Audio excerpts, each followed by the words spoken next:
ብርሃን፣ ካሜራ እና ያልተቋረጠ ጥረት በአሁኑ ወቅት የብዙ ሚሊዮን ተመልካቾችን ልብ በጥበቧና በውበቷ የሰረቀችው ውቧ የቱርክ ተዋናይት መልተም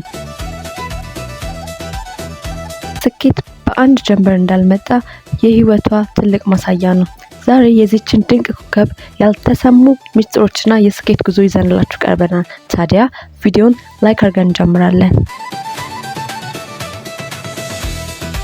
መልተም የተወለደችው እንደ አውሮፓውያን አቆጣጠር በ2001 በቱርክ ውቧ ከተማ ኢስታንቡል ውስጥ ነው። ህልሟ ገና በልጅነቷ ነበር የተጠነሰሰው። ገና የ3 ዓመት ህፃን እያለች በካሜራዎች ፊት በመቆም በሞዴልነት መስራት ጀመረች። ከ3 እስከ 6 ዓመቷ ባለው የልጅነት እድሜዋ የነበራት የካሜራ ፍቅር ለወደፊቱ ትልቅ ተዋናይነቷ መሰረት ጣለ።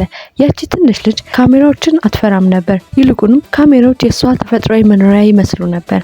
መልተም በትምህርቷም ቢሆን ጎበዝ ነበረች። በባህቼሼዝ ዩኒቨርሲቲ ትምህርቷን የተከታተለች የልጅነት ህልሟን ወደ ተጨባጭ እውነታ ለመቀየር በቁርጠኝነት ተነሳች።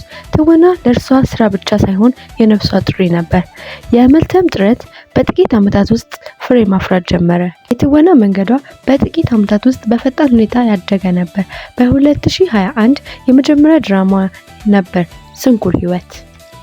ታዲያ በዚህ ተከታታይ ድራማ ላይ ዴኒስ የልማዝ የተባለችን ዋና ገጸ ባህሪ በመጫወት የመጀመሪያ ትልቅ ስኬት አስመዘገበች። ዊቤኒ እና ሌሎችም ድራማዎች በመስራት የብርሃን ጉዞዋን ቀጥላለች። ዛሬ በማህበራዊ ሚዲያ ከ1.5 ሚሊዮን በላይ ተከታዮች ያሏት ተጽዕኖ ፈጣሪ ብትሆንም ከካሜራዎች እና ከደመቁ መብራቶች ጀርባ ግን ቀለል ያለ ህይወትና ተፈጥሮን የምትወድ ትሁት ወጣት ናት። ልጅነቷ ጀምሮ የነበራትን ቅንነትና ፍቅር አልጣለችም። ቪዲዮን ከተመቻችሁ ላይክ እና ሼር ማድረጋችሁን እንዳትረሱ። ሰብስክራይብ ያላደረጋችሁ ደግሞ ሰብስክራይብ አድርጋችሁ ህጋዊ ቤተሰብ ሁኑ።